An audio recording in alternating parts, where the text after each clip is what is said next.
ఉన్నది. ఆళ్ళు లగిస్తారని నువ్వు లగితే నీతో పాటు నానెక్కడ లగిస్తాని కడుపేసుకొని.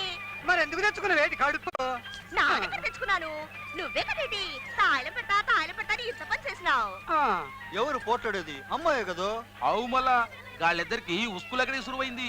పోరాడు పుడతాడు, పోరి పుడతావుతో తెలియదు మళ్ళా. చిచి సిగ్గు లేకుండా ఏంటా మాటలు? నాకు ఒకటి కాదు 2 మొగుళ్ళు ఉన్నారు. ఒక్కొక్కడు 6 అడుగులు. ఎందుకు? భూమికి జానుడు మీ బాబు. ఆడు చేసిన పని కూడా మీరు చేయలేకపోయారు. ఎన్నడీ నీ అప్పుడు పేస్తరే. నీకెందుకు పోరడో పోరో పుట్టడం లేదని మేం పరిశాన్ అవుతుంటే ఈ బేగారి మాటలేందే శరం లేకుండా. సిగ్గు నాకెందుకు? నన్నేమి